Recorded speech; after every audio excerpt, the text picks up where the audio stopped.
Good morning. I am Priti Pragya Pradarshini, And I am Ajay Mehir. studying in class 12 from Odisha Adarsha Vidyalaya Bibina, Saitala, district Balangir. Today we are going to present a project entitled as Artificial Photosynthesis for the Generation of Clean Fuels and Chemicals in the Presence of Light. My contents are introduction, then difference between natural versus artificial photosynthesis, reactor design, working principle, and lastly, valuable product identifications. Actually, our project indicates the design and development of semiconductor based on photocatalyst for the photo reduction of carbon dioxide to clean fuels and valuable chemicals for energy and environmental sustainability.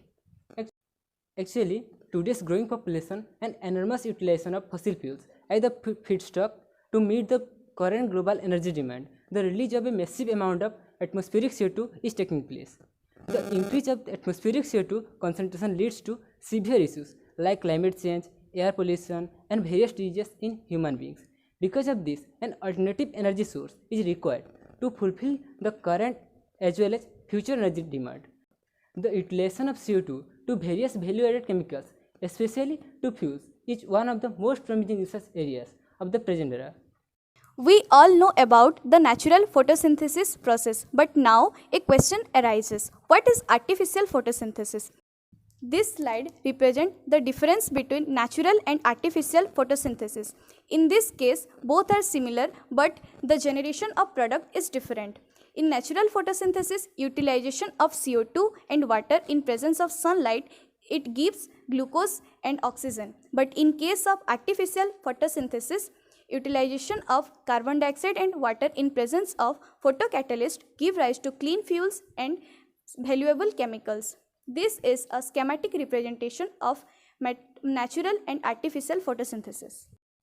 Now we will move towards the design of the reactor. For the generation of clean fuels and valuable chemicals, we design a reactor prototype which is made up of quartz glass. The material used in this reaction chamber, we use required amount of photocatalyst with addition of deionized water and the triethanol amine with simultaneous flow of pure carbon dioxide. Now there is a chance of settling down of the catalyst at the bottom of the container. To avoid this, we use a continuous stirrer which is stir continuously the catalyst. Moreover, we will use a 300 watt xenon lamp light source for the photocatalytic reduction of CO2. Now we will move towards the mechanism of this reactor.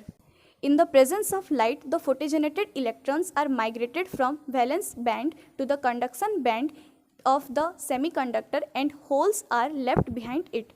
In the reaction medium, holes and electrons are responsible for oxidation and reduction reaction respectively. But in our case, the photo reduction is required. So due to this, we introduce a TEA to avoid the oxidation. The TEA is a hole scavenger. So now only electrons in the reaction medium acts as the reactive species in the photo reduction of carbon dioxide. Furthermore, this electron is also utilized for H2O reduction to generate hydrogen.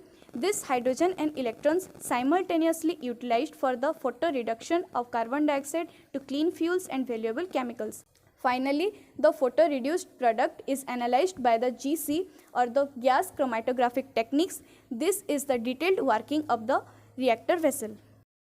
In current scenario, utilization of fuels are the major issue for the sustainability of the environment. In our case, we generate a clean fuel and valuable chemicals from the photo reduction of carbon dioxide, which is cost effective and also environment friendly. Thank you.